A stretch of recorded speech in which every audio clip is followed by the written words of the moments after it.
Halo semuanya, selamat datang kembali di channel Sotoys. Dan kali ini kita bakal unboxing figur dari 3Zero, yaitu Ultraman. Dan seperti biasa, box 3Zero selalu dilengkapi dengan jendela intip yang menurut gua jujur nggak ada gunanya sama sekali. Kita bisa ngintip dari situ, wala. Seperti itu kira-kira isinya. Kita tutup lagi dan lanjut buka box seperti biasa yang sungguh sangat menyulitkan. Langsung aja kita keluarin figurnya seperti apa, detail-detailnya, dan apa aja yang bisa kita dapat di dalamnya. Dan ini dia semua yang ada di dalam boxnya.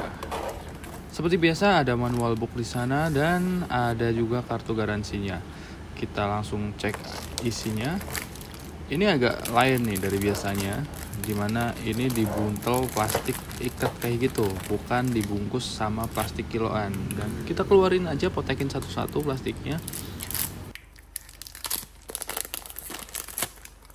Di sini kita dapat beberapa pasang tangan, tulis tangan juga, yang terbuat dari bahan karet, jadi aman, gak takut patah kalau kesenggol-senggol kayak gitu. Juga aksesoris punggung yang kebuka, terus kemudian ada tangan pengganti ini yang udah kebuka juga. Lanjut ada efek hijau-hijau melingkar yang gua nggak tahu namanya apaan dan lupa baca manual booknya. Dan ini dia penampakan tanpa pose aneh-aneh, tanpa aksesoris, tanpa apapun, begini adanya. Dan sumpah asli figur ini memang cukup keren di awal.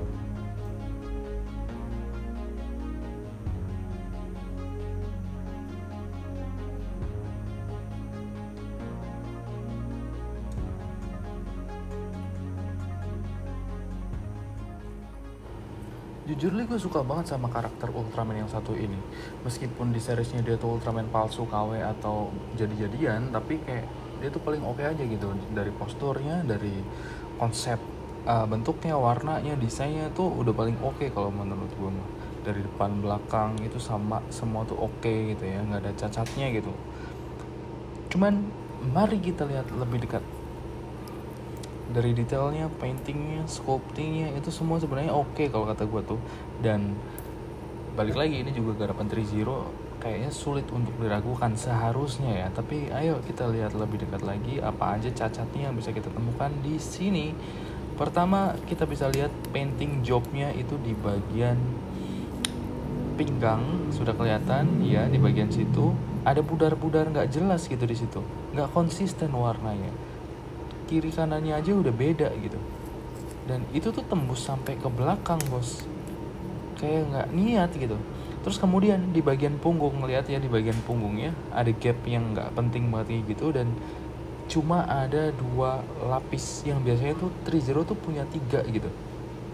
Jadi dia biasanya kemampuan keunggulannya adalah bisa membungkuk dengan begitu indahnya. Terus kemudian di bagian bokong, paha, dan kakinya itu dilihat dari sculptingnya tuh agak aneh gitu, bulky, dan bahannya sendiri tuh kayak campuran karet gitu, jadi empuk. Jadi ketika lo pencet sama kuku ya ngebelang gitu, kayak punya Zedetoys. Kalau lo pernah punya Zedetoys ya lo ngerti lah kayak gimana. Terus dari ukurannya menurut gue ini cukup kegedean ya, karena ini gede banget.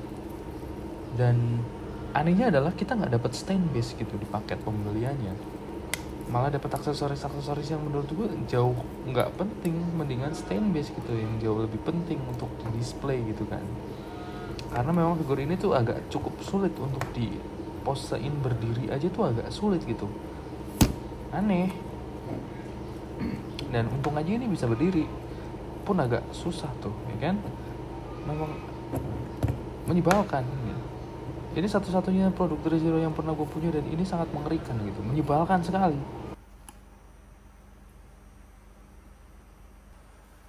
Ini merupakan perbandingan dengan Bandai model kit, terus kemudian kita bandingin dengan 1/12 nya di LX 3Zero Iron Man. Cukup jauh ya bedanya, tinggi banget gitu ya. Di figur ini kita dapetin lampu untuk bagian mata dan dadanya, dan cara nyalainnya adalah dicopot dulu kepalanya dan dipotekin saklarnya di bagian situ, kemudian menyala abangku, kemudian dipasang lagi, dan seperti itulah kira-kira nyalanya. Tidak cukup terang tapi pas aja, nggak silau. Untuk bagian dadanya kita bongkar baterainya ada di bagian belakang, kemudian saklarnya juga ada di situ, jadi terbilang cukup rapi, tertutup, nggak ke expose di mana-mana, dan nyalanya seperti itu. tidak menyorot mata dan tidak silau dan berwarna biru, itu udah paling oke. Lanjut kita di bagian artikulasi. Untuk kepalanya kita range-nya sebenarnya agak cukup jauh ya, karena lehernya juga di sini agak gerak dan tapi mentok, nggak bisa diputar 360 derajat, dan kalau kata gue juga ngapain juga. Untuk doangnya sejauh itu karena memang lehernya juga gerak, nunduknya sejauh itu, dan kiri kanannya seluas itu juga. Jadi udah paling manusiawi banget kalau kata gua mah, bisa muter-muter kayak gitu, itu udah range-nya paling oke. Untuk shoulder pad-nya bisa naik turun, buka tutup dikit. Ini buat nambahin range dari lengannya yang meskipun udah kayak gitu juga tetap nggak begitu tinggi, cuma segitu doang. Mungkin butuh chiropractic ya biar agak lebih tinggi lagi. Terus kemudian muter 360 derajat itu udah sewajarnya, dimana-mana figur selalu begitu. Naik turun sedikit,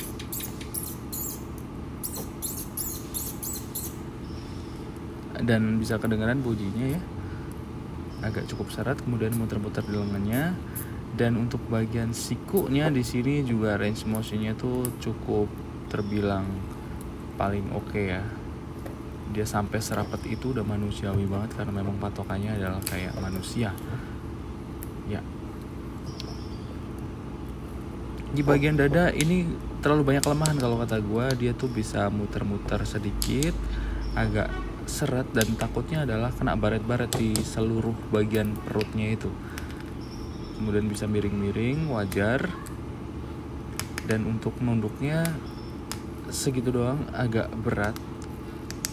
Untuk bagian bawah dikit doang juga geraknya, jadi nggak begitu jauh. Terus itu nggak segitunya ngebantu juga buat miring-miring kayak gitu.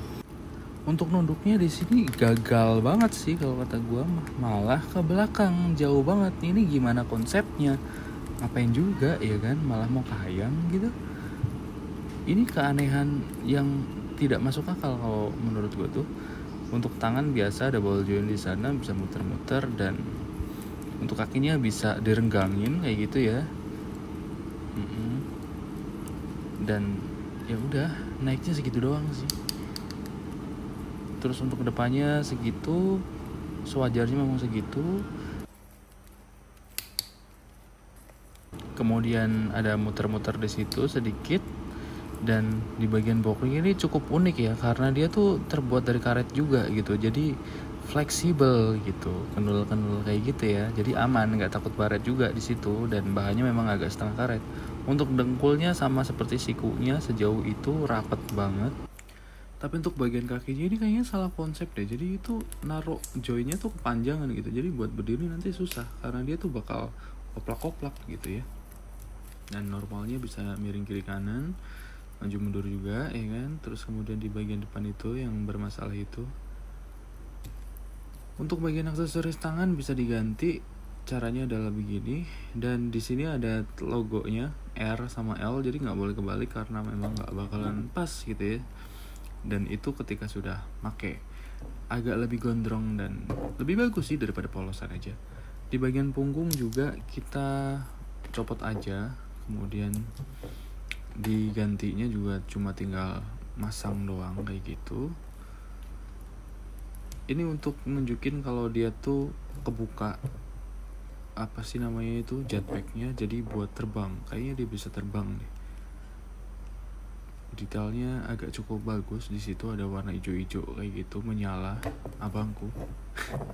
Dan ini untuk efek-efeknya yang ya gue nggak bakalan pasang sih ketika di display, juga ngapain pasang kayak gitu ya. Dan itu makan tempat gitu ya, lo lihat lah ya kenapa ini goyang-goyang mulu, karena ini lagi coba gue berdiriin dan begitu sulitnya. Untuk pose jongkoknya ini cuma mentok di area itu, jadi Ultraman ini nggak bisa jongkok sama sekali. Dan ini benar-benar payah. Dan jangan lupa like, share, dan subscribe di channel ini buat konten-konten selanjutnya. Jadi kesimpulannya apa? Kalau kata gua mah, untuk figur Ultraman dari 3-Zero ini itu tuh kurang worth it, sama sekali kurang ya. Bahkan dibanding ZD Toys yang harganya 200 ribuan, Kalau menurut gue sih dari scale-nya mendingan ngambil Zeratoy sih. Bahannya agak mirip, terus kemudian artikulasinya juga mirip-mirip aja karena memang begitu terbatas di seri ini. Dan mengingat harganya 2,5 jutaan, ini bener-bener figur 3-0 terpayah yang pernah gue temui sejauh ini. Gak banget seriusan. Tapi kalau misalnya lu memang pecinta Ultraman dan harus koleksi seluruh Ultraman yang ada di muka bumi, ya mungkin ini salah satu pilihan yang entahlah, mungkin cocok buat lu pada, ya gue nggak ngerti sih. Jadi ya udah, itu aja dari gua, dan semoga ada informasi yang bisa diterima dan ditangkap dari video ini, dan sampai jumpa di video selanjutnya. Jangan bosan-bosan dengerin suara gua. Udah gitu aja, bye, peace.